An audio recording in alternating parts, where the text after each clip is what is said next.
Bonjour, c'est Cryptoly, j'espère que vous allez bien. En ce lundi 7 août 2023, on se retrouve aujourd'hui pour parler de DOT, la crypto de Polkadot, et on va aussi parler de KSM, donc qui est le réseau Canary. Je vous explique tout ça. Donc une partie fondamentale, on revient sur ce qu'est Polkadot, sur ce qu'est DOT, et ensuite on attaque la partie technique pour analyser le cours de DOT et le cours de KSM. Ça commence tout de suite.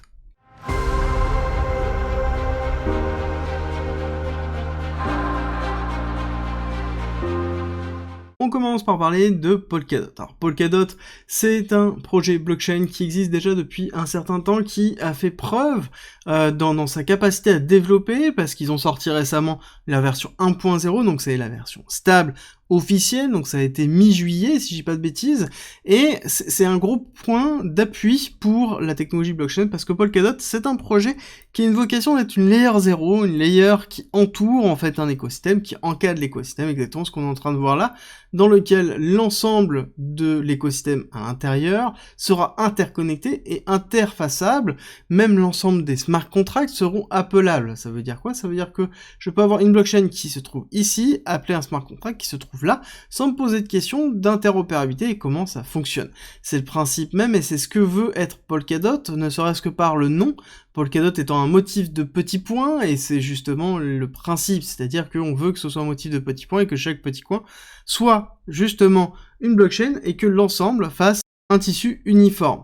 Et pour arriver à ça, donc il y a une complexité, et ça fait partie des projets, je pense, les plus complexes à mettre en place au niveau du développement de blockchain, dans lequel ils sont allés dans une réflexion qui est vraiment très poussée dans la conception de la layer 0, avec notamment une conceptualisation pour chacun des blocs, avec la notion de relay chain, parachain, parathread. On va avoir les bridges, on va avoir ensuite les collators, les validators, les nominators, et il en manque encore, il y a les fichers, il y a plein de choses qui rentrent en compte, donc chaque spécificité va avoir sa propre fonction, et va jouer dans cet écosystème complet. Alors ce qui est intéressant de voir surtout, c'est que c'est les premiers à avoir vraiment lancé la notion de parachain, donc qui va être vraiment le principe d'avoir une blockchain qui va avoir un rôle essentiel dans l'écosystème et qui va avoir des fonctionnalités supplémentaires.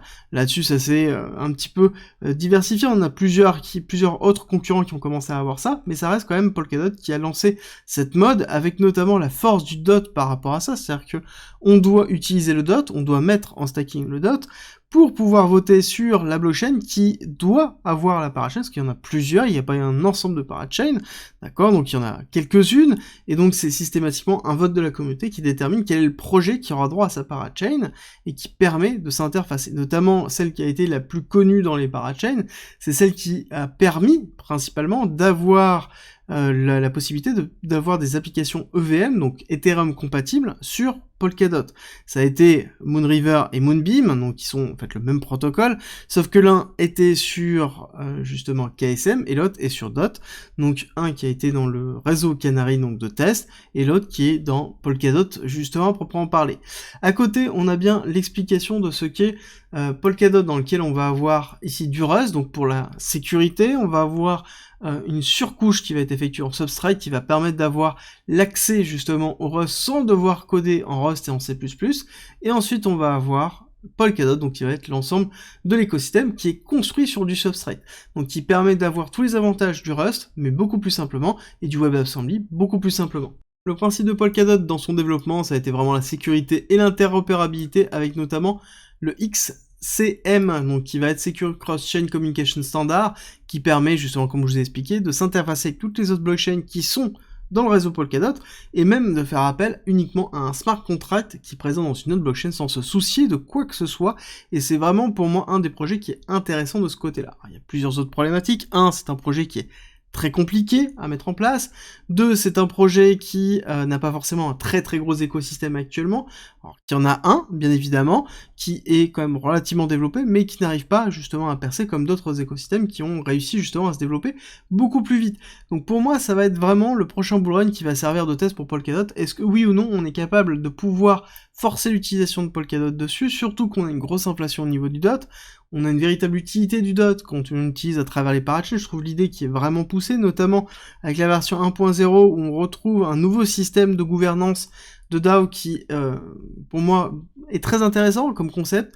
Donc on a une volonté d'évolution dessus.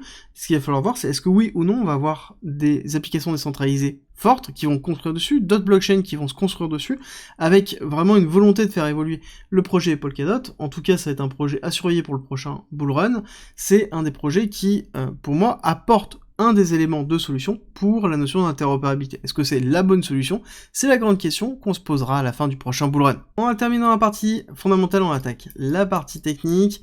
Au niveau du cours, vous allez voir qu'on est dans une pattern qui est relativement intéressante, avec une très belle accélération haussière qu'on a eue, avec, alors je vais juste retirer le logarithmique, histoire d'écraser un peu le cours pour bien voir les différentes patterns, où on voit ici la période d'accumulation effective, première accélération avec un buying climax qui a été effectué, automatique rally, secondary test, donc on se retrouve dans une réaccumulation week-off parce que le secondary test, donc le ST, a pris ici la liquidité du BC, donc on est bien dans une réaccumulation de week-off, et là actuellement on est dans le sign of weakness, donc dans la zone de réaccumulation long terme pour justement une crypto qui est en cours de construction et donc qui attend sa phase d'éclosion, et donc on est dans cette phase ici. Cette phase qui est dans la spot zone, donc la zone d'exposition si on souhaite justement rentrer dans ce projet ou s'exposer à ce projet si jamais le concept vous plaît, faites bien vos propres recherches par rapport à ça, et techniquement on est dans cette accumulation, parce que le sign of weakness reste une accumulation week-off pour repartir à la hausse, qui est le principe même de la réaccumulation, et de pouvoir aller chercher un nouvel ATH.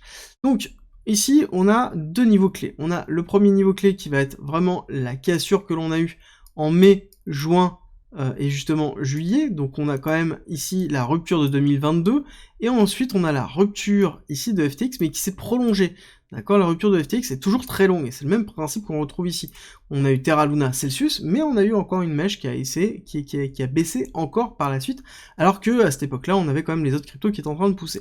Et c'est le principe aussi de DOT et de Polkadot, c'est que on a quand même un écosystème qui n'a pas encore fait son break-off structure relativement fort. On a fait une petite tentative ici, mais qui pour moi est relativement faible. Il faudrait vraiment arriver à consolider au-dessus et avoir une véritable clôture qui s'effectue au moins de 2 bougies pour se dire qu'on est vraiment sorti de l'auberge et qu'on va réaccélérer. Pour moi, malheureusement, on est encore dans une signe de faiblesse. Il va falloir patienter. On est quand même dans quelque chose qui est un petit peu plus positif que historique, hein, quand on regarde avant, mais quand on compare au reste des cryptos, on est dans quelque chose qui est beaucoup moins bull que le reste. Donc pour moi, on est encore dans une phase de dilution, il manque, comme je vous ai dit, un avènement de l'écosystème, des gros projets phares qui sont construits sur Polkadot et qui arrivent justement à attirer beaucoup d'utilisateurs, et c'est là où on va voir est-ce que oui ou non on arrivera à faire la passation, et ça va être essentiel. On voit bien que le RSI n'est toujours pas passé au-dessus de 50, on n'arrive pas à consolider au-dessus de 50, hein, même on fait une première inclusion, deuxième, et on n'arrive pas. Donc ça prouve que là actuellement on est vraiment dans une force de pression baissière qui est en train d'effectuer, où on aurait ici potentiellement le SC, le STB, ce qu'on pourrait attendre, c'est le Spring dans les alentours des 3,5$, 3,6$, qui correspondent ici à la liquidité de cette réaccumulation avant l'accélération haussière. Donc ça me paraîtrait tout à fait logique d'avoir une dernière accélération baissière avant de pouvoir construire une accumulation et un break de l'accumulation et une restructuration. Et ça c'est vraiment important, il faut avoir un break of structure et un retest pour se dire que potentiellement on est en train de valider cette accumulation. Là pour moi on est plus dans une phase toujours de cassure baissière, d'accord, ce qui est tout à fait logique. Donc là il va falloir patienter pour avoir justement ce spring, rupture haussière, retest, et ensuite on pourra dire que on est reparti à la hausse. Techniquement, qu'est-ce qu'on peut fixer comme objectif? Alors là-dessus, comme objectif, on peut rester dans l'habitude, hein, l'habitude étant l'héliotisme classique fractalité, avec une grande vague 1, grande vague 2, et donc une grande vague 3 pour le prochain bull run, qui donnerait comme target, c'est simple, on prend le retracement de Fibonacci, on prend le point bas, on prend le point haut, et on retrace à l'équivalent actuel, qui nous donne ici une target pour une target de 2, alors je vais juste mettre le 1,618, tac, le 1,618 qui trouve dans les alentours de 89-90$ pour du DOT. Par contre, ça sous-entend qu'on doit avoir vraiment un gros écosystème et avoir de la transaction. Si c'est pas le cas, on n'atteindra pas ce niveau-là, ça sous-entend qu'on pourra potentiellement faire un ATH, mais qu'on n'arrivera pas à décoller. Donc là, il va falloir vraiment surveiller, surtout que quand on passera les 23$, je peux vous assurer qu'on aura un sell-out qui correspond aux personnes qui ont été bloquées début 2022 avec des taux justement au niveau de DOT entre 25 et 20$. On aura un sell-out qui sera effectué, donc une zone de rechargement potentiellement de short ou même de TP, tout simplement pour la suite. On va passer à KSM, donc Kasuma, qui est principalement le réseau Canary, donc ça sous-entend le réseau de test de Polkadot. Alors, très intéressant, pareil, on retrouve une dynamique ici, mais cette fois-ci de distribution, donc qui est beaucoup moins bullish que DOT, hein. Quand on compare les deux, on voit bien que là, on a bien une valorisation entre le BC et le ST avec une augmentation des highs. Là, on voit que c'est l'inverse, hein, on a les highs qui diminuent bien, donc on est bien dans une forme de distribution BC, AR, ST, SO. D'accord? Donc ici, on est bien dans une distribution avec un sign of weakness qui est en cours, avec une cassure, et malheureusement on est quand même dans quelque chose qui est beaucoup moins bullish actuellement que Polkadot. Et c'est pour dire par rapport à ce que je vous ai expliqué tout à l'heure, quand on regarde ici, on voit qu'on fait toujours des lots de plus en plus bas, et qu'on n'arrive pas justement à structurer à la hausse, hein. Le break of structure il est à 69, le break of structure il est à 49, donc là-dessus il faudrait avoir une seconde baisse, avoir une cassure haussière, un retest pour se dire qu'on repart.